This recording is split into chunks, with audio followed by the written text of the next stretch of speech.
The Tao of Self-Confidence, episode 866. Welcome to the Tao of Self-Confidence, where I share stories of amazing women who have discovered their inner journey to self-confidence. Visit our website at thetaoofselfconfidence.com. Your inner journey to self-confidence awaits. I would love your support if you can pre-order a copy of my upcoming book, The Tao of Self-Confidence, a guide to moving beyond trauma and awakening the leader within. Pre-order your copy on Amazon, Barnes & Noble, Walmart, and all other book retailers. You will also receive bonus gifts for pre-ordering. Just send your proof of purchase to info@sheenayapchan.com to receive your free gifts. Hello friend, welcome to the Tao of Self-Confidence. Today's episode is a little bit different, as I will be the interviewee and a podcaster by the name of Benoit Kim will be interviewing me regarding different topics that is very in line with this month for AAPI Heritage Month and Mental Health Awareness Month. Discover More is a show for independent thinkers by independent thinkers.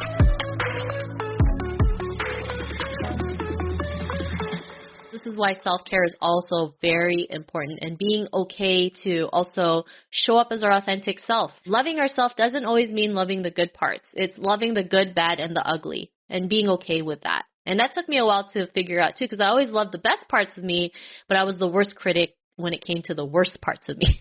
So those are some of the common themes that I had. This episode is brought to you by Cool.fm. How many times do you have to switch stations to find the music you like? Us too.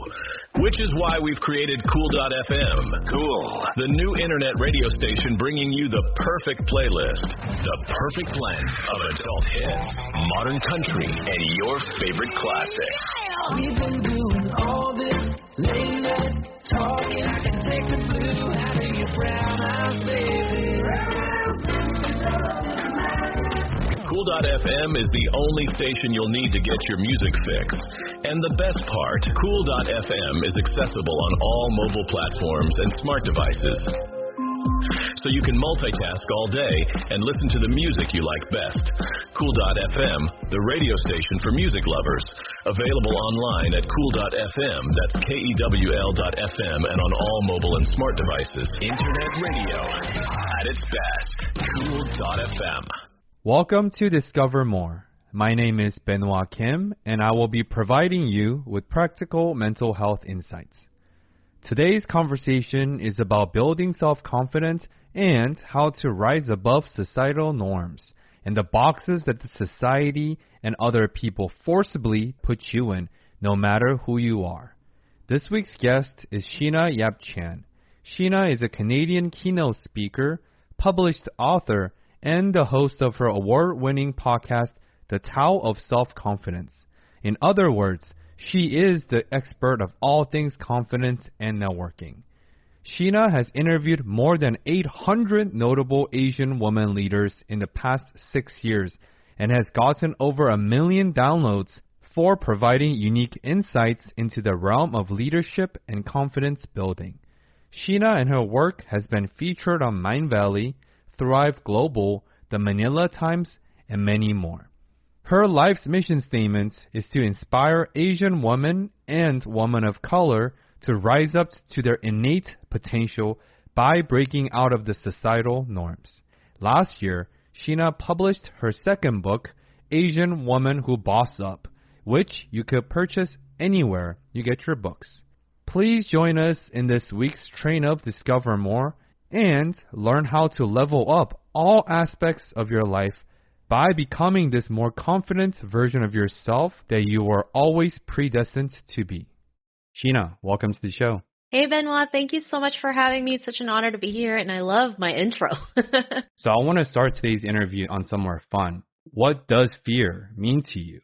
And why is it important to work through whatever fear that may be? Yeah, I mean, when I did my first YouTube video, that was before any of this happened, like the podcast, the speaking. I was just brand new in this world of like digital marketing, and I knew I had to put myself on video because video was a great way to put myself out there. And yeah, it was nerve-wracking, right? I had butterflies in my stomach. It took me 2 hours to record a 2-minute video. I would stutter. I would have sweaty palms. And of course, this fear, right? It's basically, the fear is kind of like protecting us from making mistakes, right? Especially when we're children, something happened to us traumatically, and then our brain subconsciously protects us from it. So, my brain was at the time trying to protect me from something like you don't want to get made fun of, you don't want to fail. And failure was a big thing for me because I tell most people that I failed kindergarten when I was 5 for coloring outside the lines, right? So my brain was protecting me from failure, right? Not knowing that failure is a good thing. And so when it comes to fear, right, I always tell people we all go through fears. And to be fearless is not having fears. It's to have fears and to push through them anyway. So for me, I had to push through them because if not, then I wouldn't be here today sharing that story. And it's important for us to push through it because that's how we can build confidence. We can go out there and make moves.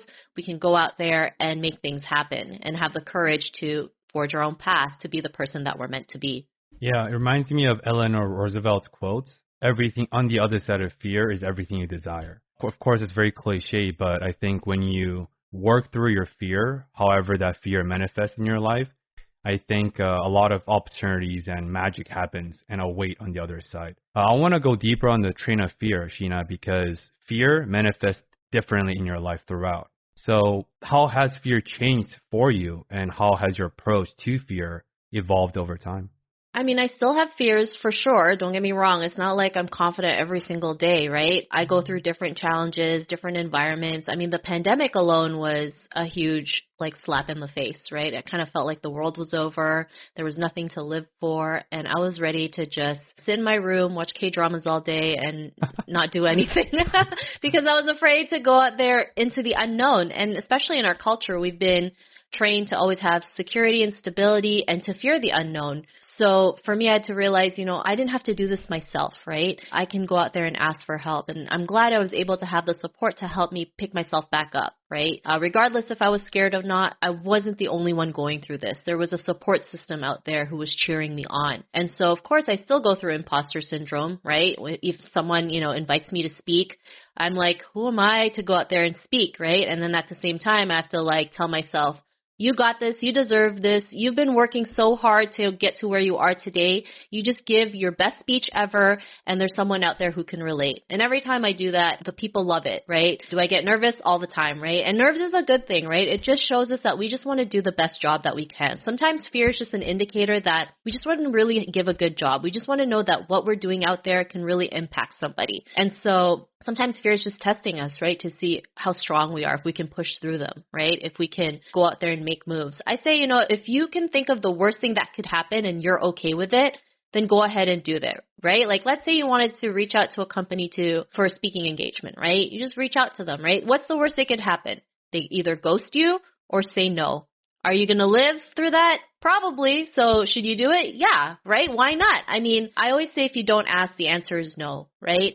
And you'd be surprised how many people say yes when you just go out there and just ask, right? It's a crazy thing. It's simple but scary. I get it because we're so afraid of the outcome.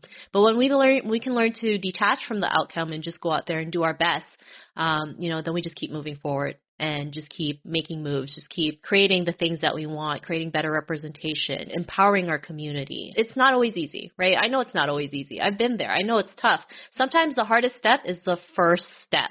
But, once we take that first step, and just imagine what we can do. And also as women too, right? We have a huge confidence gap over men, maybe because of how we're raised, right? We, from as young as 6, little girls already have confidence issues while boys don't, right? I had a friend who was telling me, guys, they don't have any fear or they don't care about rejection because when they go out there and just ask for a girl's number, they get rejected so many times to the point they just keep moving until they get, a girl's number, right? It's a numbers game. So when they go out there and do things, it's just for them, it's a numbers game. It doesn't matter if they get rejected or not. They're happier that they went out there and did it. Versus women, we second guess everything, we over prepare, but something still holds us back because of the way we perceive ourselves, right? We feel like we're not good enough. Who are we to go out there and make that presentation or ask for the sale or ask for that promotion? And so all these things that we go through really stops us from making that first step, right? Or imposter syndrome.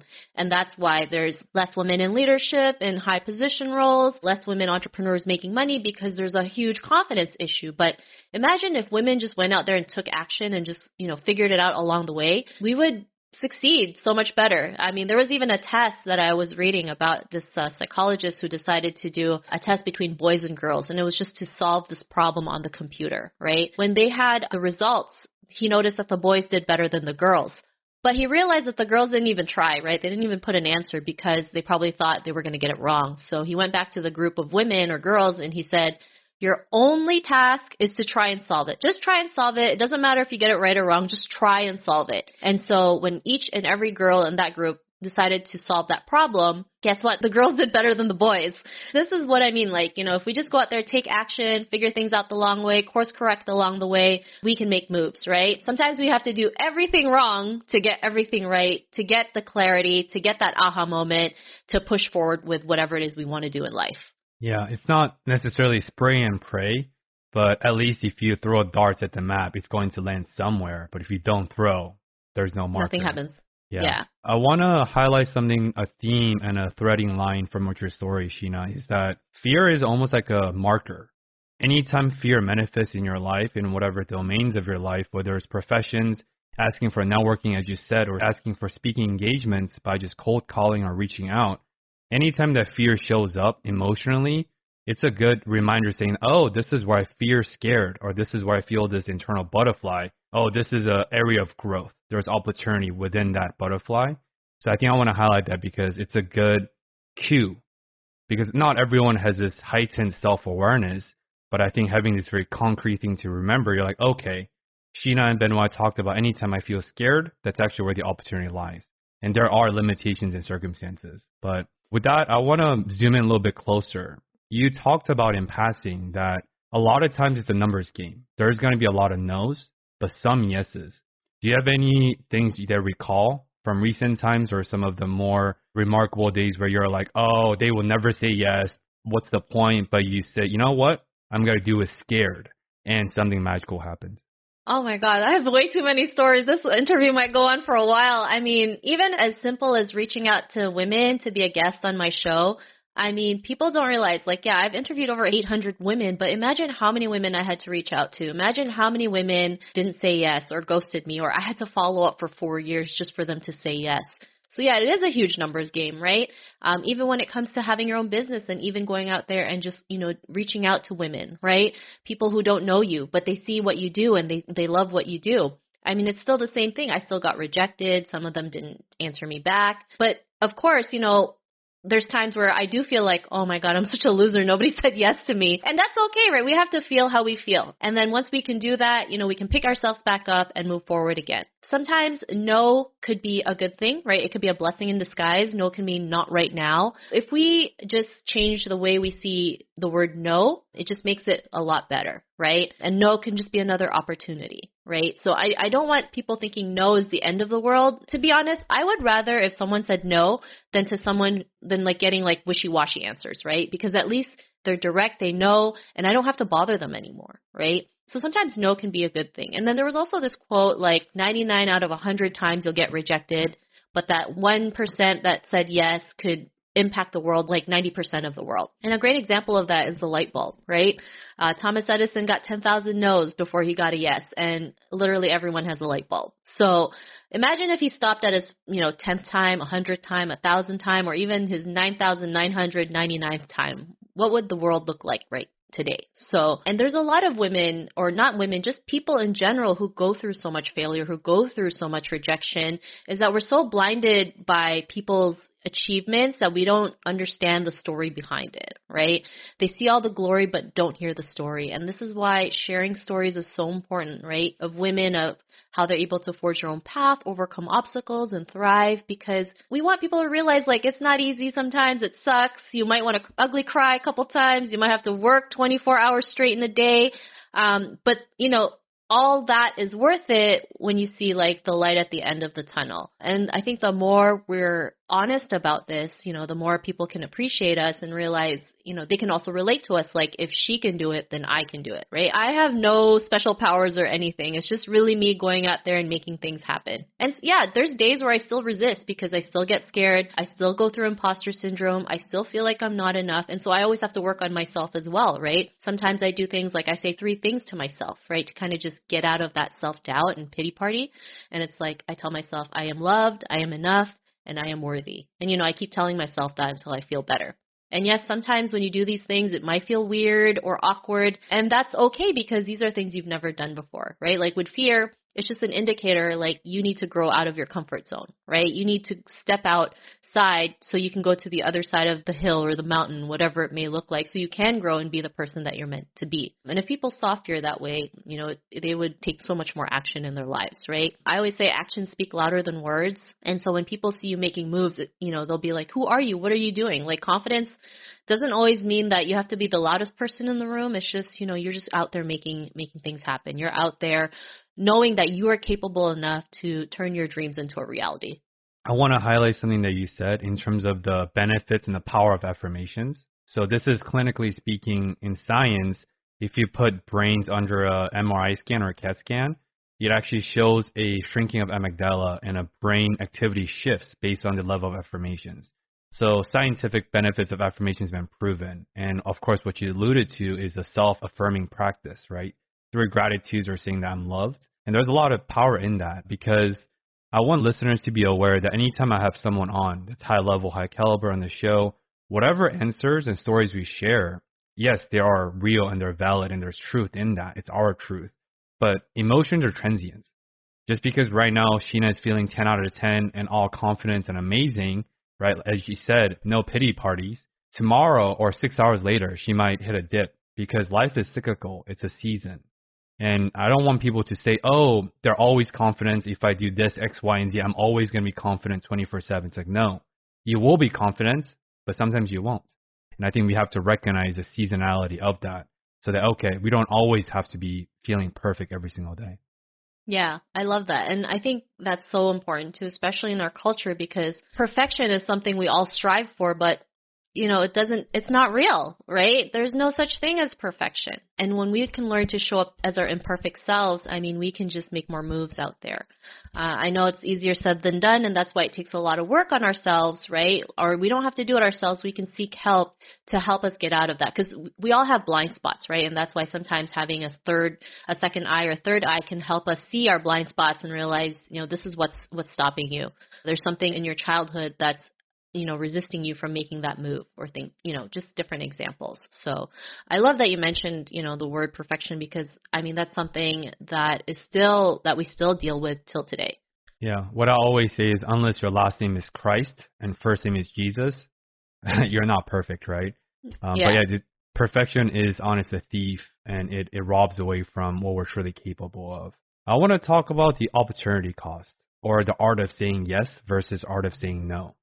As you alluded to, Sheena, sometimes you have to do the outreach, you have to follow through, you have to work through and move through the fear and this butterfly you feel.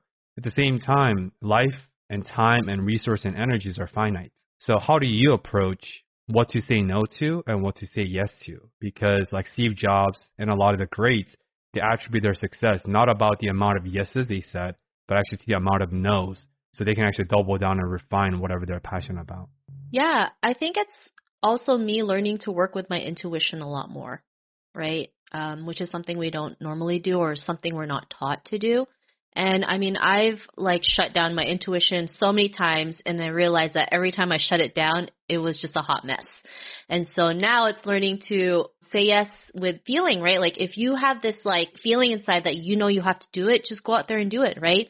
And we have to understand sometimes how we picture it in our head will probably look the total opposite of what will happen, but that's okay, right? And we have to be okay with that because when you look back, you'll be like, I understand why things had to happen the way they happened. And so for me, it's more like, does it feel good? Does it make an impact? Is this something that I want to do? And, if it does, then I say yes. If it doesn't excite me, then I'll say no, right? I'm okay to say no because I know where I'm going. I know where I'm heading and I'm learning to, trust myself more versus all the noises in my head. Yeah. So let's talk about trusting yourself and self-confidence because confidence is self-trust. So the best definition I've heard about confidence is you believe in your ability to deliver what you said you would. What's your thoughts on that definition, and what is your definition of confidence or self-confidence? My definition is similar to that. It's knowing your capabilities to go out there to make things happen. And I think that's something that women aren't doing, right? A lot of women feel like they're not capable, they're not good enough, they're not worthy. And so if you don't believe in yourself, you're not going to go out there and take action, right? Everything has a foundation, and it all starts with our mindset, knowing that we are capable of doing it. Even if we suck at first, we know eventually we'll get better at it, right? Like podcasting or video or selling or marketing, like anything we do in the beginning is going to suck, especially if we have no clue what we're doing, right? And sometimes we have to embrace the suck, to the point that the more we do it, we're like, well, we don't suck as less anymore, and this is getting better, right? And then you slowly build confidence. Like for me, I don't think you should build, like confidence shouldn't be built by taking a leap of faith. You can do that if you like, if that works for you, but I believe the big results are based on the small daily actionable steps that we do. So like, let's say you want to write a book, right? And you're like, oh my God, I need to write a 200-page book. How am I going to do that? Just write one page at a time, right? Just write one page a day. And by the time 200 days passes, you have a whole book. Or you can turn it into 2 books, right? But taking that small actionable daily steps is what I believe will yield the big results when it comes to building confidence and trusting yourself. Because those little steps really help you build it up, right? Like one thing I remember doing was like trying to figure out how to do a virtual background on Zoom. And for the longest time, I was like, I don't get why mine isn't working, right? Like the virtual background was on my shirt instead of the actual background. And for the longest time, I was like frustrated, to the point I finally got it, and I was so happy. Because like, finally, I figured it out. I feel so confident. What can I conquer next? Yeah, I never figure out the virtual background on Zoom. So I was like, oh, I looked it up. Yeah, some sort of a changing of the settings. But I resonate with what you said in terms of big things are comprised of the small things over time. Dr. Jordan B. Peterson, he has a quote. He's a clinical psychologist that I respect on a clinical level. And he talks about life is comprised of what repeats. So get those repeated things right. Because I think a lot of times you forget the power of momentum and the power of compounding. Because whether it's a good habit or a bad habit, air quote, they compound over time, naturally. That's what that means, right? Like if you don't make your bed, after 6 months or 3 months, your room is a mess. But if you do make your bed, you have a sacredness of order in your room or in your bedroom. So I just want to highlight that because that's what you're alluding to. So you talked about cultivating a network that keeps you grounded. Because I think whether it's mental health or physical health or emotional health, I think grounding takes a village. For those individuals, it's very helpful because you can't always ground yourself by yourself, as you alluded to, because we have blinders on. That's literally what biases means. You don't know what you don't know, period. Do you have any feedback or thoughts about how to cultivate this network of trusting confidants who can truly ground you? Because like we said, grounding really takes more than one effort.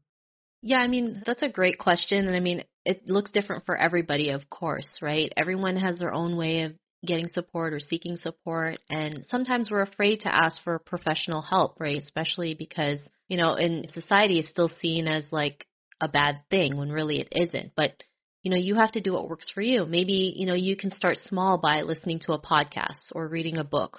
Or you can talk to your best friend, right? Everyone has a friend that they can, talk about anything and everything, the good, bad, and the ugly. And sometimes that could be just enough, right?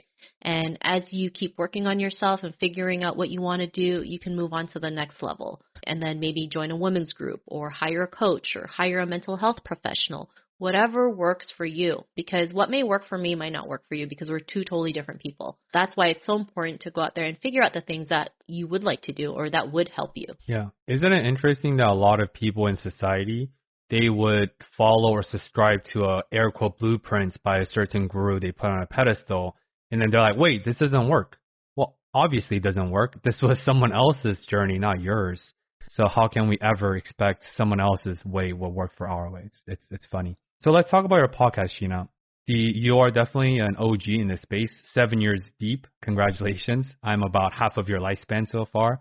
Hopefully, I will make it to year 7 down the road as well. Whether it's fear, whether it's confidence, whether it's scaling up our impact, I'm sure, as you understand as a professional podcaster, you witness some recurring themes over and over again. For me, it's a lot of mental health themes, a lot of spiritual themes, very esoteric. It's a very vast question.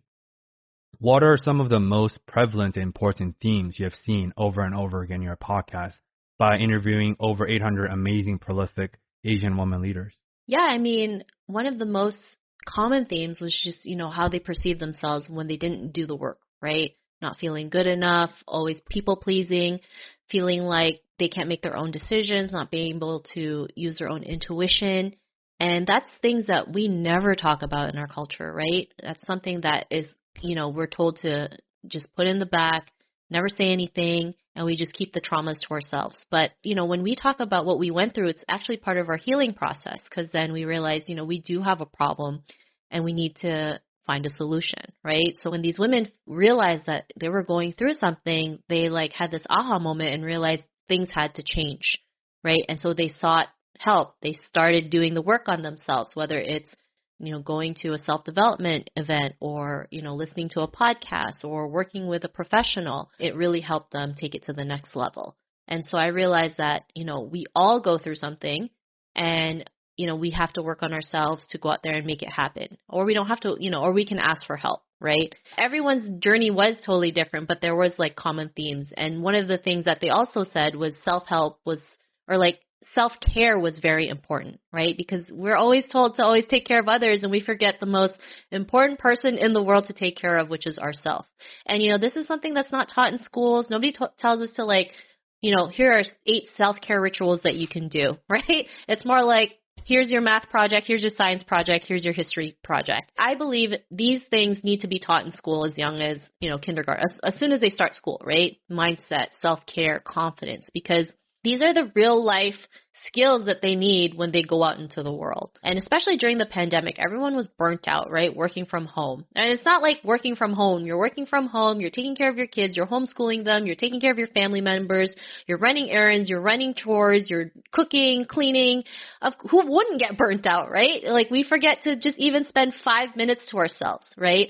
And so this is why self-care is also very important, and being okay to also show up as our authentic self, right? Loving ourselves doesn't always mean loving the good parts. It's loving the good, bad, and the ugly, and being okay with that. And that took me a while to figure out too, because I always loved the best parts of me, but I was the worst critic when it came to the worst parts of me. So those are some of the common themes that I had. Yeah, I got some goosebumps because loving yourself and self-love or self-worth isn't only valuing the best parts. It's the good, bad, and the ugly, as you alluded to, Sheena.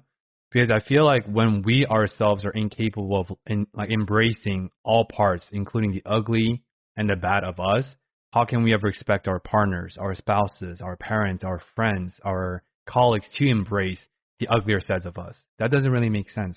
If we don't embrace it, they're not going to embrace it either. So that's very, very intricate, and I want to put that on the messaging board. A lot of things we're saying here, it's simple, but it's not easy. It's tremendous hard work, but it is simple because you just got to make a decision and start working on yourself. So I think actions or ability to act is predicated on self-awareness. So how has self-awareness been a theme throughout your guests? Would you say that the more successful in terms of who are willing to do the work or willing to work through the difficult things, that's how I view success? Would you say the more successful guests on your show are the people with higher level of cultivated self-awareness? Yeah, I mean, they realize some of them have reached a boiling point and realized things have got to change, right? Whether it's they're going through cancer or domestic abuse or bankruptcy, they knew things had to change, right? They knew, they went through something that is stopping them from taking to the next level. And so a lot of us have traumas in our life, right, that stop us from taking action. And we're not aware of those traumas. And that's why sometimes it's important to seek help so that they can unlock the traumas we have. Not only do we have our own traumas, we have intergenerational trauma from our parents, grandparents, ancestors, and it can go as back as 4 generations. And if we're not aware of what our family has gone through, then we can't move forward as well, right? And I know it's not always easy because our parents, grandparents, they never want to share anything bad that happened to them, right? I mean, there's things that my grandma will take to her grave, right? Because she'll never tell us. And so we have to learn to unlock those things too, right? Whether it's to seek professional help or an expert to kind of unlock that, we go out there and seek that because it helps us in the end, right? Sometimes, especially when it comes to money, right? Like money is a huge thing that most people go through, right? There's a lot of traumas, a lot of perceptions, right? Money is evil. Money is the root of all evil. Like it's like, is it really the root of all evil? Like, money can help build schools for the less fortunate. Money can help feed the poor. So how is that evil, right? It's just learning to switch that perception and learning that maybe, our parents, grandparents, ancestors went through a horrific part of their lives that they never talked about and have always seen money in that way, and it's been passed on to us.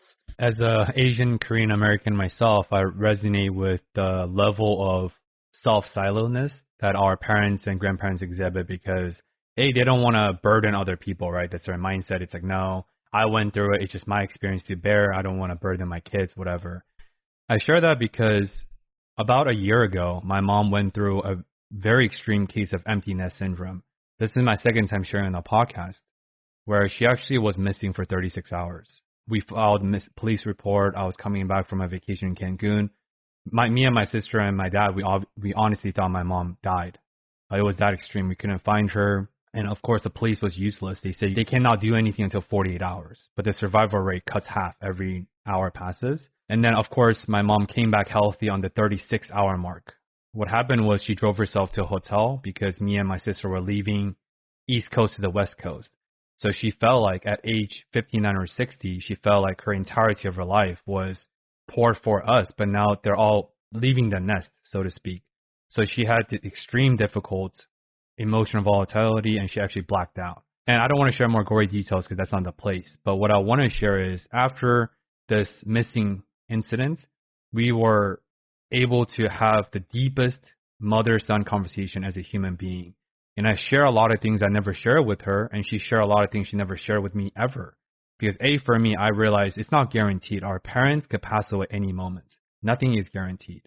And for her, she realized that she needs to share her trauma and her suffering with her son, who's an adult and also a clinician, because, as you said, expression is the opposite of depression, a famous mental health adage. Whatever you don't express gets depressed. So I just want to share that because I really think there's a lot of, sometimes in life requires some earth-shattering moments, but then it's going to bring us closer if you're willing to engage in that space. So for you, Sheena, it's a heavy hitter question. What are some of your catalysts in your life or the boiling point that forced you to come out of your cocoon to become this butterfly to finally do the things you want, despite or in spite of the cultural containers or suppression that's there? Yeah, I mean, one of them was when my aunt passed away 11 years ago. She passed away from a horrific accident. She didn't even reach 60 at the time, but she was able to do things in her 50s that most people didn't do in their 20s and 30s, right? She went to travel, she went scuba diving, rock climbing, all these things. And of course, coming from an Asian background, right, when you see, a 50-something-year-old woman doing all those things, you have all these relatives saying, what are you doing? You're too old. Something bad's going to happen to you. But it never stopped her from living her life, right? Like what happened, her kids went to college, they became adults, and, a lot of moms go through this where they feel like, who are they after their kids, right? They're trying to find purpose, they're trying to find something to do, or they feel like they're not a whole person anymore because they have no one to take care of. This happens more often than we realize, and not just Asian moms, just all moms in general, right? But she realized, you know what, now she has this time to go out there and, see the world, travel, do things that she wanted to do. And so I realized that after her death, like anything can happen in an instant, right? Like I could die this very minute. Well, I don't want to die at this very minute and realize I didn't do anything, right? I just went to work Monday to Friday. Not saying that it was bad, but if that's not what you were meant to do, you're going to feel some way, right? And that's like the catalyst that made me realize I need to live life differently. I need to start living life on my terms. And I don't know what that looks like. Is it scary? Yeah, definitely, right? But if I don't do this, I'm going to regret a lot of things, right? That was one of it. The pandemic was another one. Like I mentioned, I thought it was the end of the world, right? And if my family, didn't like kind of have an intervention on me, just saying, we're all going through something, right? We're all going through something. We need to, go out there and not even go out there. It's just like we need to like be there for each other, right? If you're going through something, don't bottle it up inside. Tell us what's wrong with you, right? And being able, like you mentioned, being able to share the things that we go through was actually healing. We understood each other a lot more, right? And also being able to trust the universe, whatever opportunities that came my way. Like I met a lady online, who started a book series, and I just said yes. I didn't know what I was saying yes to, but I said yes. But it's been a great journey ever since, right?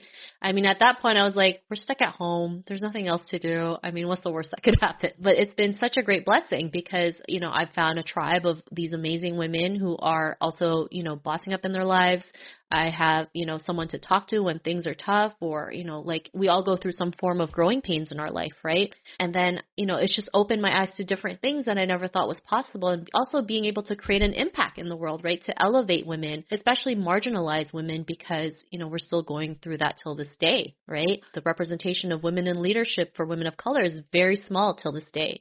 And so that's why it's so important to create representation for underrepresented groups to show them that it's possible. And one thing that we're missing is like more women mentors. There's not a lot of women mentors out there. Most of the time when we have a mentor, it's a man, most of the time a Caucasian man, right? So that's why we need more women mentors so we can break the cycles that we're going through, especially at a time where women's rights have been taken. I know today's Independence Day, but it doesn't really feel like celebrating freedom when we can't even choose our own bodies. It's really important for women to put yourselves out there, right? Because that's how we started this interview. Because as you said, without action, there is no reaction. And a lot of times, whether it's good or bad, it requires something to be done. So like for you, Sheena, especially you talked about women's rights being suppressed now more than ever. To lighten up the space a little bit, I want to share a study. It's done by Harvard Business Review, done a few years ago. The time is a little bit loose because of COVID, but I think it's a few years ago. It actually examines the top woman leaders in Fortune 500 companies, which is pretty small representations, versus male leadership. It actually turns out that woman leadership in Fortune 500 had higher retention rate, higher productivity, higher happiness, healthier and more robust culture, X, Y, and Z. And of course, we live in a very patriarchal, paternalistic society, but Mayan culture was a maternal society. And as we know, it's one of the most successful cultures ever existed before the aliens wiped it out or whatever the cause of extinction was. But I feel like having these stories, including yourself, or looking up the Harvard Business Review, which I strongly encourage all the listeners to do, discover more about that after the interview, you will see that there's a lot of validity to what Sheena is saying. And then leadership isn't confined to male or female or gender per se, but we do need more representations. On that note, Sheena, why do you think representation is needed more now than ever, especially in 2022? I mean, just like the Roe versus Wade overturn was really like a slap on the face. It set us back a couple generations. So we need our voices to be heard more now than ever. Even when on that day when Roe versus Wade got overturned, like I even saw an article on the Austin Chronicle. It was a sponsored article promoting Asian mail order brides. And that to me just like set it off. I was like, this is 2022 and Asian women are still seen as objects that they can order off catalog, right? And so, I posted it on social media. I reached out to people of higher influence to get the message across. And it did, right? It did get the message across. The media platform took it down, had an apology. I got interviewed by different media platforms. And then, even media platforms outside of the U.S. were reporting on it. So this is why it's so important for our voices to be heard. We need to call out the injustices that's happening. Is it scary? Yeah, of course it's scary. Like, it's not like I really want to speak up about it. Like, I do, but at the same time, like, I don't know what could happen, right? But I also don't think about that, right? I'm just like, this needs to be taken down because this is uncalled for. This is unacceptable. Even if you were to read that article, it was basically a manual on how to land Asian mail order bride, telling you the top 5 countries, what their profile is like, and, just using this like derogatory language. It's just like, this is 2022. This should not be on it, right? And the fact that it was a sponsored post was even worse because someone is paying them to promote it. And they're not the only media platforms out there that's doing that. There's a couple ones out there too that are doing the same thing. Some of them have already taken down. Some of them still have it up. But the fact that it's still happening in 2022 from like these reliable media sources is really, a huge slap in our faces, right? We're here trying to create better representation and be seen as not quiet, submissive, and obedient. And then we have this article that basically says, we make great wives because we just do as we're told, right? And that shouldn't be the case. People don't understand the traumas women go through when it comes to becoming a mail order bride, right? Whether you're Asian or not, it happens to every culture. They get prostituted out. They become their sex slaves. There's a lot of mental and physical abuse. And that's not what we want, right? And people don't understand that, these people that have these businesses, paint this perfect picture for them, like saying, oh, you're going to live the American dream. You finally have a husband who will love you. And when they're in that situation, it's like, not the situation that they thought it would be. It's the total opposite. So, this is very harmful, not only for Asian women, but women in general, right? Being seen as a sex object. It's not like you hear articles about mail order husbands. I've never seen one, right? Imagine if it was, the other way around. How would you feel as a man being used as like an object out of a catalog that they could just buy off of? I'm sure you wouldn't be happy with that either, right? And it was funny how so many people was trying to justify because it was a sponsored ad that it was okay. It's like, no, it's not, because we have to live by integrity. There's a set of ethics and code of standards that we have to live by to make sure that, what you're reporting is, is safe as well and it's not harming people. It was crazy that, I was able to help just get this out there, just reach out to the people. I didn't know what was going to happen. I was literally just mad and I just need to share this and realize, this is not right. This is uncalled for. This is unacceptable, especially on a day where women's rights were taken. Like, we need to call it out. We need to call it out because if no one does, like, nothing will ever happen. Yeah, it's like sprinkling salt on the deepest cuts of wounds, right? Yeah. For more context, can you contextualize the article a little bit more and talk about what is a mail order bride for people who've never heard about this, who are not familiar with the concept whatsoever? Yeah, I mean, mail order bride is basically a website, that you can pick a bride off of there and basically pay for it, right? You can bring them from different countries to the States. I'm not really sure what the whole process is, but that's basically it, right? It's not a dating site. It's like you're there to find a bride, right? And of course, some of them they've never met in person. Some of them it's just they choose in, they just bring them in. That's my understanding of it too. So yeah, but the really important thing is, Sheena talked about it earlier, but a lot of these individuals and women who are coming from Philippines or Vietnam or some of these more developing countries, they don't have the literacy. B, they don't speak the language of English. C, they don't have the education level to vet through the potential whoever's paying for this mail order bride. And they are lured here because it is luring under the disguise of American Dream, as Sheena talked about. Because American Dream is a very celebrated, this glamorized thing in the world. Americans don't realize how privileged and how deep privilege Americans have. So a lot of these folks, women, will seek out this opportunity to help out their family, their parents, to move out of the slums in a lot of these places they live in. And it's not a fair competition, air quote, because people here, they have the money, they have the resources, they know the tactics, while the women, they're on the receiving side who are not equipped with information or power or resources. So thank you for sharing that. It's very important. On that note, I want to create some space for advocacy, Sheena. What are some of the things that you think our listeners or even myself should be more aware of at this time? Because I know you're very deep into the communal space and advocacy work.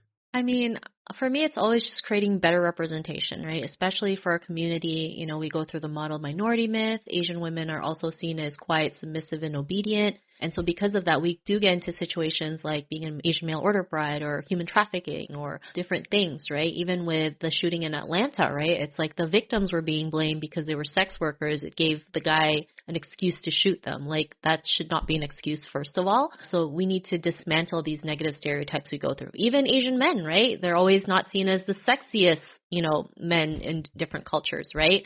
And so learning to create better representation and dismantling the negative stereotypes will be taken more seriously, especially when it comes to high position roles and leadership roles, because that's one thing we are very lacking in, right? There was a report from catalyst.org when it talked about the representation of women of color in management roles in the U.S. in 2021. So, of course, Caucasian women had over 30%, Black women had 4.4%, Hispanic women had 4.3%, and then Asian women only had 2.7%. That's very low, right? And this is based on last year's numbers.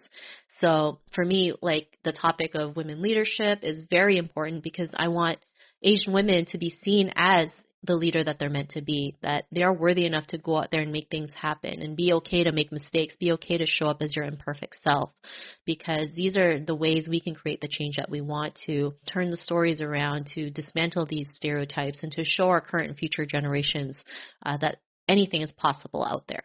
Yeah, I want to drive this message home. So I want to share some statistics you shared with your recent interview last year with Stanford University's Global Educator Network. You shared in the pandemic, international women lost about $800 billion in income. Do you have any other numbers that you think that you can come up on the spot? Because $800 billion of income loss just for women demographics compared to men, that is a staggeringly high number. It's crazy. I mean, the pandemic really affected us, in the States. In the month of December 2020, there was 100% job loss for women, 100%. And a lot of them had to quit to homeschool their kids because there was no one else out there to take care of their kids. Even here in Canada, women lost their jobs 100 times or 10,000 times more than men. I mean, it's just crazy that, we were going through so many different things. And even when women are having more businesses out there, only 10% make six figures and more, right? 90% of them don't. When it comes to asking for a bank loan, we still get a smaller amount than men. So there's so many things that we still go through, and that's why it's important to, talk about these things, to have gender equality, right? I mean, there was a report saying that gender parity won't be achieved until 130 years from now. No one wants to wait 130 years for that. I know the postmodern feminist has two different meanings now. One is anti-men, one is just for the empowerment of women and for the equity. I'm a feminist in the definition that I believe in equity and equality, of course, because I have a younger sister. I grew up with a single mother. I love my grandmother. I love my mom. I love the woman in my life. And all men out there, they all have females or women in their life. Yet I don't understand how you can be viscerally against gender equal gap, gender pay or equal pay or gender equality when your mother or your siblings or sisters or spouse are women. I never understood this dichotomy or this chasm between why is gender equal pay such a controversial topic now. That doesn't really make sense to me.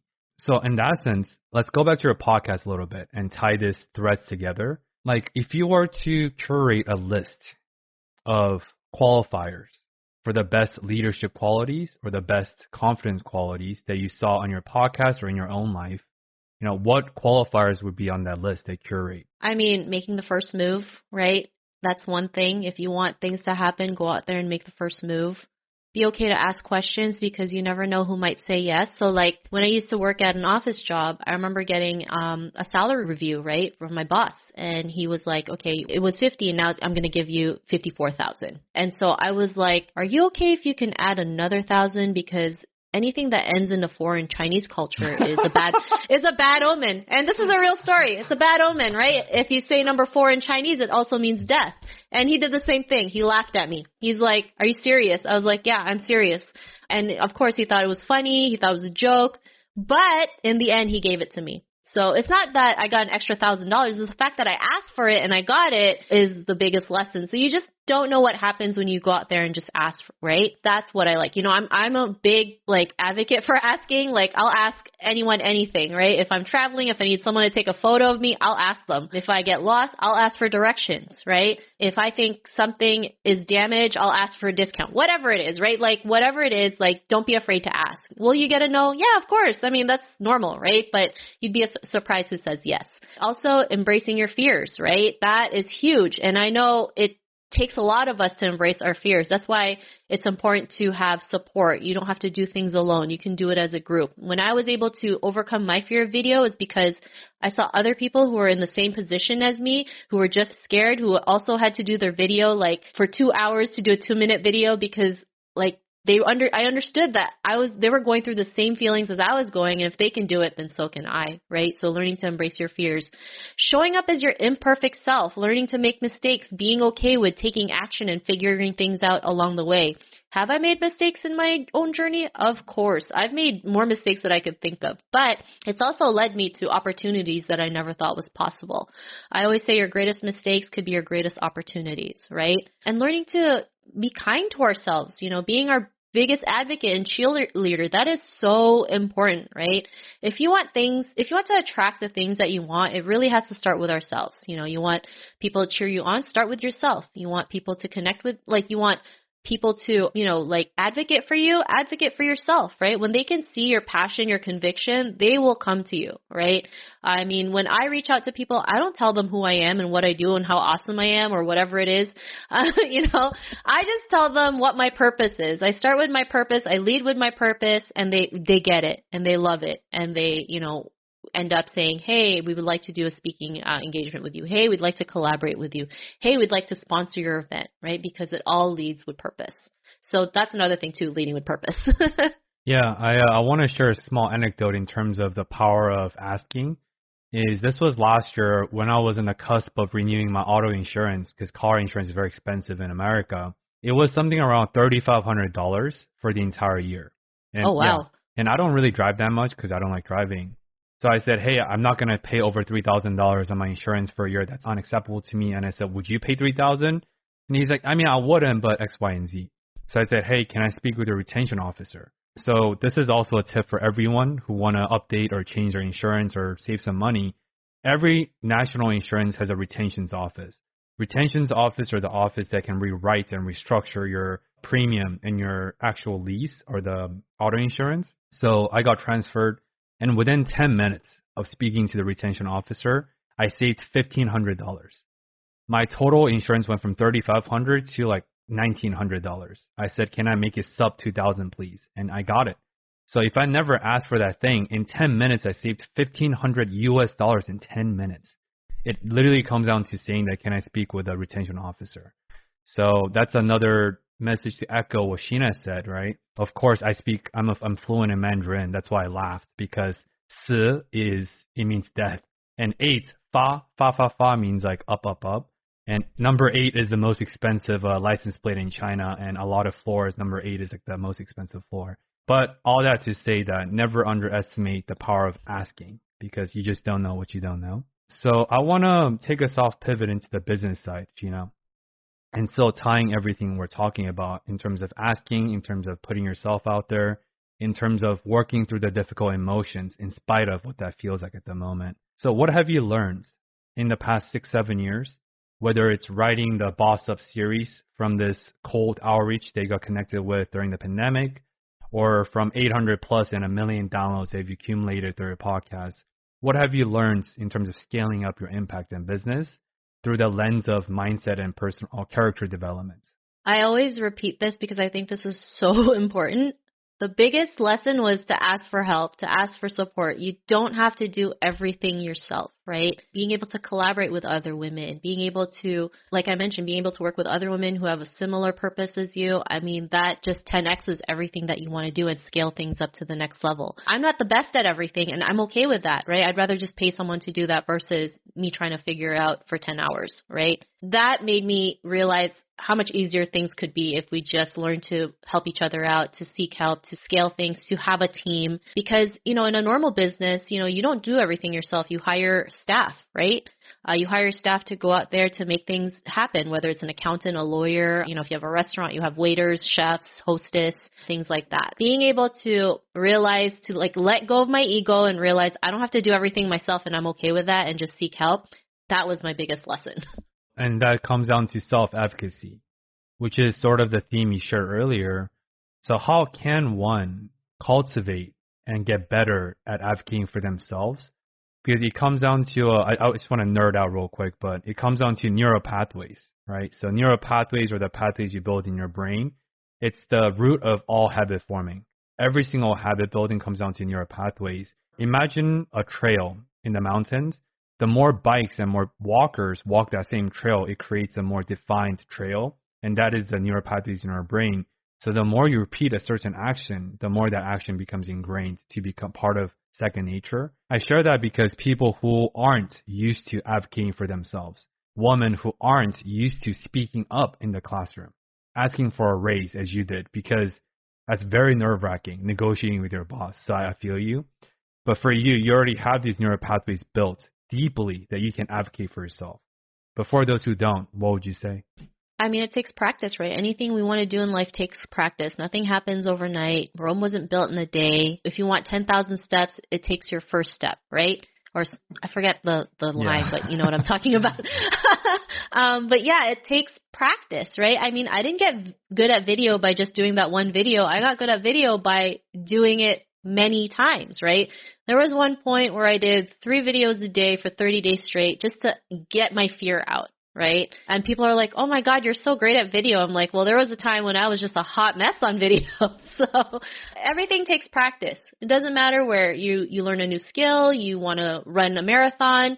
I mean, you don't run a marathon by just going straight like 40 miles or whatever a marathon. No, I think it's like 25 miles or something like that, right? You start with maybe 1 kilometer, right? And then you add, you know, another kilometer or maybe half a kilometer and then so on until you can do the full marathon, right? So being able to take those small actionable daily steps to yield the big results, right? If you're not ready to advocate for yourself, maybe join a group that has a similar vision or similar advocacy that you're working with, right? Maybe volunteer with them and, you know, you can learn from them to start like learning to advocate for yourself, or you listen to podcasts like this, or you read books, or you listen to people's stories, right? There's so many different ways to do it. It's just learning to pick what works for you. So let's go a level deeper. I like to ask you to think back and bring some memories or stories forward. Could you share a few, or what are some of the best success stories you've heard, either on the show or within your own role models? That's not from your guest per se, but once again, it's a wide question, but I want to share some tangible, concrete, best success stories that are the outcome of advocating for yourself. Like even looking at the women in Hollywood, right? We look at like Michelle Yeoh and Sandra Oh. I mean, I love looking up to them because they're always trying to do things that's outside of their comfort zone, right? They went out there and just make things happen. And they also didn't want to be like the token Asian actress out there, right? They wanted to have different roles, right? And if they couldn't find the different roles, they decided to create something. I don't know if you've seen Everything Everywhere All at Once, right? It's a really great movie. And it's also like, this is the first movie where an immigrant Asian woman is seen as the lead role, is seen as the heroine, and that is huge for us, right? Most of the time, the immigrant Asian woman is like the auntie you see at the Chinese grocery store, just minding her own business, getting things done, and just moving along.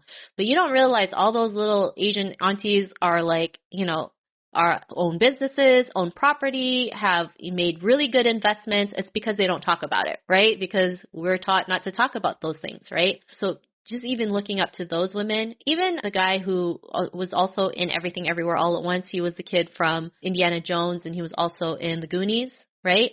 Those were his 2 first major roles, right, ever in acting. And after that, like, it was really hard for him to get a role in any movie because there wasn't a lot of opportunities for Asian actors. So he decided to just work behind the scenes because that's all he thought he was good for, right? And then in 2018, he saw a movie called Crazy Rich Asians, right? They're like, oh my God, here's, you know, these crazy rich Asians living the lavish lifestyle, something that's not typical, right, that's seen in American movies. And so he had major FOMO. He's like, I want to be part of it too. And so he revived his acting career after more than like 20, 30 years, got casted in Everything Everywhere All at Once, and now has been, you know, getting more acting jobs more than ever. So when I read that story or heard him talk about it, like I was crying out of happiness because it's like, this is why representation is so important, right? Because it shows other people what's possible for themselves. This guy was able to revive his acting career, right? After so many decades, right? Now we can see, like, we don't always have to be the token Asian in movies or TV. We can be, you know, the immigrant Asian woman, or we can be something else. We can be ourselves and play that role. Yeah, I mean, wow. His audacity and his ability to revive something after 20, 30 years. That's how long I've been alive, for 30 years. So I can't even imagine something going from dormant to reactivate that, and that level of fear, self-doubts, questionings, the mental fuckery, right, the chatter. I would have to ask you for that link, and I'll love to read that story myself as well after.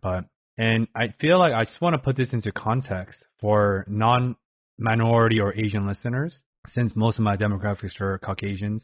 Imagine, so Asian Americans are about 5.5 to 5.8% in America, the last time I checked the statistics. I thought it was like more than 6% now. Maybe it passed 6%. Yeah, but last time it was like 5.8. So let's say 5.8 to 6 point some percent. That means there's 94% of us, who are Americans, who don't look like us. So imagine this consistent, this dire and desire for us who are the super hyper minority in America to look for who look like us on TVs, on movies, on Hollywood, on shows. And Sheena talked about this like 30 minutes ago. For the longest time in the sexual hierarchies in America, Asians men were the least desired sexual partners. They did a survey. We were below every single other race. And that's the generation I grew up with. I happened to be tall enough. I happened to be born with certain characteristics that I was able to break out of the statistics. But for most of us, it was very difficult for Asian men to ever date outside of their realm of race. If you were an Asian man, you dated a white girl, you're a celebrity in your circles. People are like, teach me your ways, X, Y, and Z. But that comes down to, we don't think we could do it because we've never seen it happen. It's role models. It's priming. I have a personal curiosity. Can you even imagine what your life would have been like if you didn't take your initial steps like 7 years ago, 10 years ago? Because I feel like I do these mental games a lot where I would picture myself on an alternative life path by not taking the decisions I took. Of course, we'll never know because this is just a thought exercise. But I just want to ask you because I feel like the version of who you are now is so different than the version of who you were. It's a drastic change. Oh, yeah. I would probably be a lot more miserable with my life. I would, like, my self-esteem would be very low. I would just attract the wrong things into my life, right? I would feel like a zombie just, doing what I had to do Monday to Friday, right? Just living life, but not really living life, if that makes sense. Yeah, more like just reacting through life. I think about that a lot because I'm a veteran myself and I went through a deployment. So I had the unique and grateful opportunity to confront death or the possibility of death. And once you see certain things in life, you now navigate life through this new added lens. And you almost can't unsee it, right? That's why I think it's very fun where you just take one step and your life will be completely different. Like seriously. In another interview you talked about, you shared how a lot of men are intimidated by confident women, right? Because especially in Asian culture, a lot of men are so patriarchal. They don't believe in therapy. They don't believe in mental health. They think this false bravado and confidence or this machoism, that's all they need. I'm the protector. I'm the provider, X, Y, and Z. Can you share, however you want to take these questions, why shouldn't men be afraid of confident women who boss up? No, this is a real question because I know this is like a question of like this is all brand new, so it's like because like being confident as a person has so many upsides. Like you being confident benefits your partner, your family, your mentees, X, Y, and Z. But now because of a lot of hesitancies or this fear that's rooted in ignorance for a lot of men, they're like, oh, I want to be in charge all the time, right? But they're missing out on so much things in life. So I know it's an interesting question, but I would love to ask you. Yeah, I mean, that's a really great question. I mean, for me, it's like if a man does support a woman who's confident, it also helps their confidence up, right? There's no ego. It's about working together. And I've seen, men and women relationships where, men help women in their business and it's like a beautiful relationship, right? Like there's no ego. It doesn't matter who's the breadwinner. They're doing this together, right? Because they're confident in the mission and the life that they want. So they don't care if like people make fun of them or, they don't care about the outside noises in their head because they just want to help their partner become better. There are great men out there, right, who support their women, and it goes both ways, right? It's about creating win-win situations, right? They understand that if I help her out, we live better, we help the world, we help women do better, see better. Like, it's just huge positive impact. That's how I see it, right? I know there's still organizations out there who say they're for women, and then there's just like so much politics behind, and it's just really disappointing that in 2022 we're still going through this. And so now the work is needed now more than ever to show them like there's no competition, there's no, we need to let go of this like lack mindset, right? And just have the mindset of abundance, like being okay to walk side by side as men and women equally in leadership roles, because that's how we're going to create the change, right? And people don't realize too, when like most married couples, to be honest, the buying decision is most of the time the women, right? And it's true. I've asked every dude and they're like, yeah, I have no clue about my finances. My wife handles everything. So for me, it's like trying to belittle a woman is really, it's not doing you any good, right? Trying to make it seem like you're the breadwinner versus like, or you have to be the person who needs to be in a hierarchy, and what's like, that's not a relationship, right? That's like a dictatorship. I mean, I don't know if I'm the person to be talking about this, to be honest, but observing about, you know, men who really have women's backs always create the best relationships and have these win-win situations. Yeah, because the best way to create a healthy ecosystem is make sure all the organisms in the ecosystem is healthy and aligned. Very, very intuitive, but a lot of people just don't understand it because ego is very blinding, right? That's what ego is. So I know that was a funny question, but I know in Asian culture, it's a real thing. Like a lot of Asian men are afraid of powerful women because they're like, oh no, I have to be the person in power. And that's not the case. I want to share something another funny I think you appreciate. I share this with a lot of my friends where I'm very ambitious. I'm a clinician and a podcaster, and my partner, she's a physician, right? Embracing the cultural stereotype, but she loves medicine. Like she loves it deeply. And I always tell my friends that she's my biggest investment portfolio is her, right? Highest ROI in 6 years. And B, I want to be the most ambitious trophy husband. Because I'm ambitious. I'm always going to do what I want to do. I'm always going to carry out or striving for my vision. At the same time, I don't mind if my partner's income is sixfold as mine, right? Because GI doctors make a lot of money. And I also had to work through my journey because I've always been the breadwinner. I've always had higher income, X, Y, and Z's. But then once I realized, wait, this is actually liberating because if I have a partner who is yielding insane amount of financial income as a baseline, that liberates me to do what I love while still helping her out and supporting whatever. I'm not saying I'll be stay-at-home husband, but I'll love to be the most ambitious trophy husband. And I mean it, every single word of it. So I want to share that to reinforce this messaging. I can see it in like, you know, I was looking through your Instagram and you're like, you know, you're like her number one cheerleader and I love it. Oh, thank you. Yeah. She's very humble and I have a lot of a proclivity for hubris. So I'm trying to help promote her by help grounding me, but she makes it better as a person. And yeah, before I conclude the interview with a couple signature questions, another personal curiosity is you've been doing podcasting for 7 years. That is a formidable amount of time. Like A, why do you keep going? And B, what have you taken away the most from your podcast journey so far? I'm very passionate about creating a better representation. You know, there wasn't a lot of stories out there for Asian women, like specifically for Asian women, or even a support system that even catered to Asian women's confidence. It was the main reason why I started the podcast. You know, I was dealing with my own confidence issues and I just couldn't find any support systems that really catered to Asian women. And I was like, what is going on? Like, is there something wrong with me? Right? Nobody's talking about this. And also representation was very important for me, especially, you know, growing up in one of the most multicultural cities in the world. I never saw anybody that looked like me on TV, you know. All I ever saw was Caucasian people. And for the longest time, I wanted to be a blonde-haired, blue-eyed girl named Heather because that's what I thought being beautiful was at the time. And so for me, I never wanted, you know, current and future generations to go through what I went through. And so that's what keeps me going. It's the purpose. It's the bigger picture. It's not easy, of course, right? Even when I first started podcasting, there wasn't a lot of Asian podcasters out there, right? There was only like one guy who was interviewing our community, and I said, okay, if he's doing it, then I'm going to do it. You know, if it wasn't for him, I don't think I'd be here today. And I was so fortunate that I was able to be interviewed on his podcast. Like, it was a huge honor for me because I was like, you know, it was because of you I started this podcast. You know, I just saw that you were doing it. And I was like, okay, I see one Asian dude doing it. I'm going to go ahead and do it. And, you know, I was forever grateful to him because he's the most, you know, he's the nicest guy in the world, very humble, very, you know, passionate about elevating the Asian community as well, right? And so just like being able, when he approached me, I was just like over the moon because I was like, I looked up to this guy, right, at the time when there was no podcasters back then. And podcasts really taught me to show up as my true self, like telling you about loving yourself, like really loving yourself, the good, bad, and the ugly. That's not easy to do, right? I mean, as women, we're like, we always criticize our worst things, right? It's like, oh, I can't wear this dress because my rolls are showing.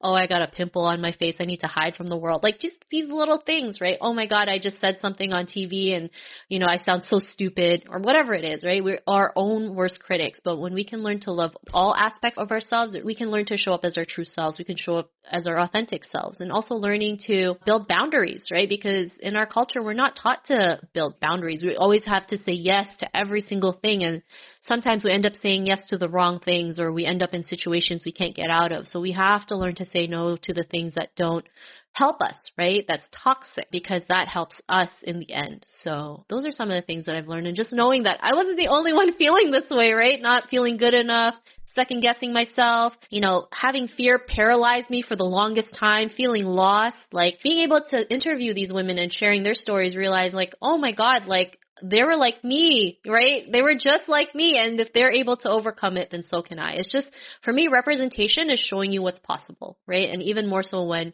we have people in our community, right, that look like us, that went through similar situations, that understand our cultural backgrounds and cultural upbringing and the standards we go through. Yeah, I mean, I could imagine the level of ecstaticness you felt when you're invited to this podcast that inspired your podcast to begin with, literally the birth of your podcast, so to speak. I said I would wrap this interview soon, but I have another follow-up personal curiosity question, Sheena. I talk about this a lot with a lot of guests, and almost every guest on my show, because I seek out individuals who have taken the non-traditional path, who have intentionally chosen a path of the highest resistance. Because I feel like I'm a veteran, right? It's a military analogy, but in the military, when you're going to a hostile environment, they always teach you to seek out the path of least resistance because you don't want to run into a range of fire, so to speak. But in life, I think most of us should be encouraged and try to seek out the highest resistance path because there lies the most growth.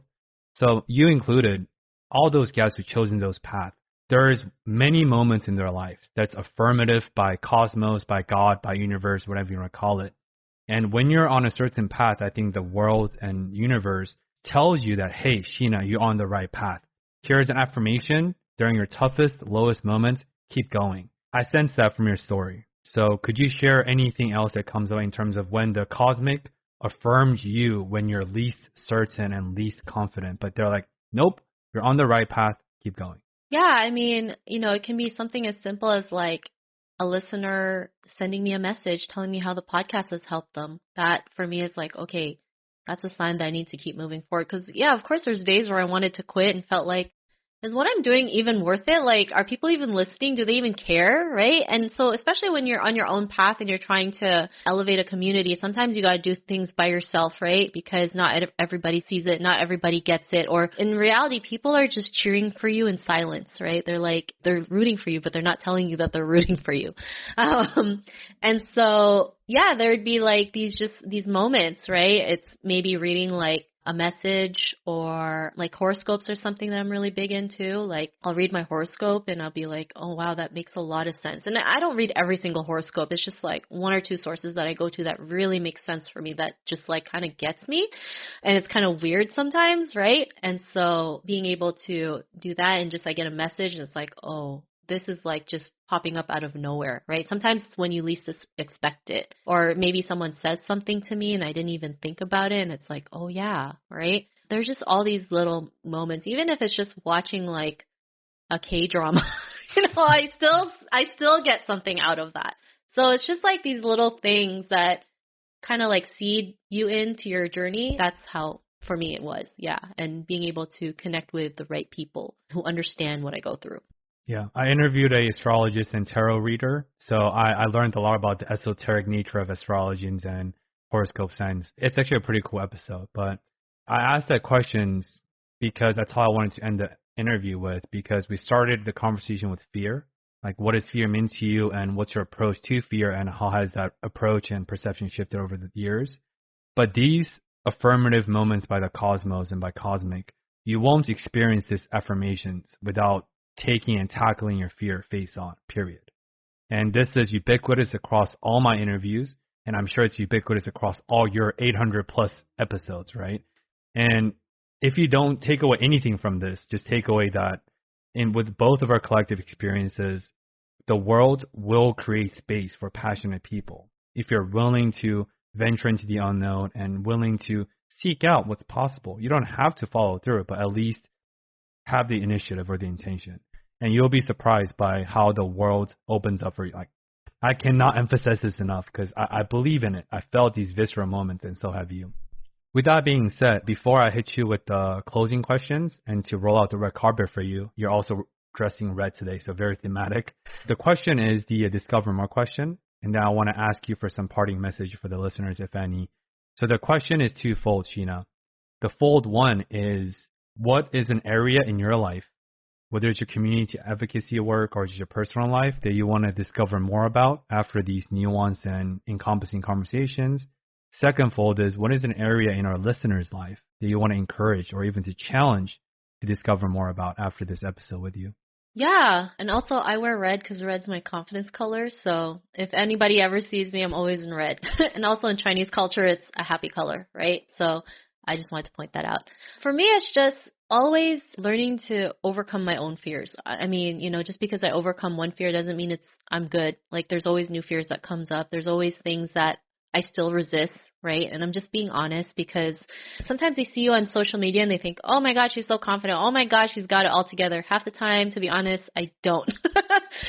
Sometimes I figure things out along the way. If I have to do something on the spot, it's just like, that has helped me learn to build confidence, learning to just do things on the spot. So I'm still learning to overcome fear, still, learning to reach out to the people that I still want to. There's still certain people I'd love to reach out that I'm still resisting, right? And that's normal, right? Because we're human, we're not robots, we're not perfect, and, we're always growing, right? Growing to the next level. For the listeners, also, it's just to learn to make that first move. Don't be afraid, whether it's starting a new business, reaching out to someone. Don't be afraid to make the first move. If you get rejected, it's okay, right? At least you did it versus wondering what if.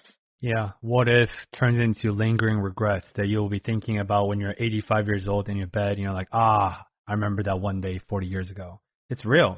Regrets do linger forever. I still remember that one girl I was afraid to ask out, freshman in high school, which was 20 years ago. I will never know because I never asked, because I was like, oh, she's out of my league, X, Y, and Z. Self-talk or negative self-talk is always present. But hopefully with this, people can live with one less regret in their life, because I think regret is something we can 100% control 9 out of 10 times. So with that, this is where I roll out the red carpet for you, the happy color of Chinese culture, to Sheena. Where can people connect more with you about? Where can the women listeners in my demographics and community of Discover More to learn more about other ways to approach confidence building, other ways to maybe learn about how to scale up their impact, how to be this version they aspire to be, and finally can become this person that you have become through years of evolutions and decision making?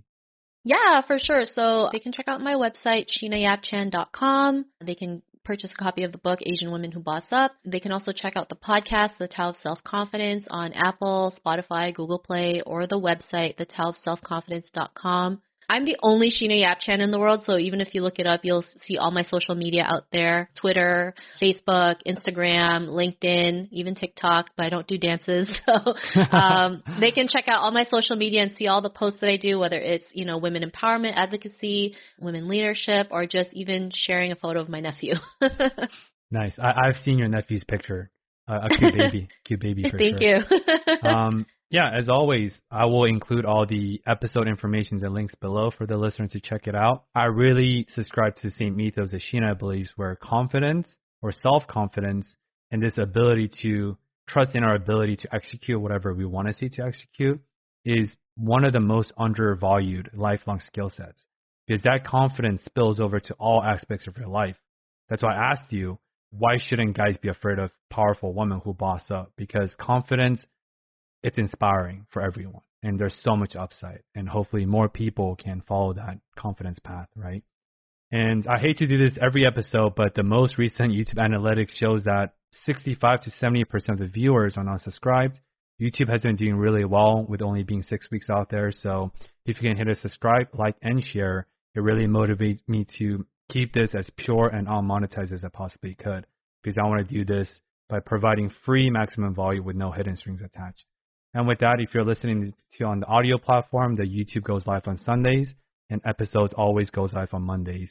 And I will link all the information, and, truly I appreciate Sheena's time today. And for all the listeners who have chosen to discover more this week, and hope to always see you again on the next week's of Train Up Discover More. And as always, thank you for listening.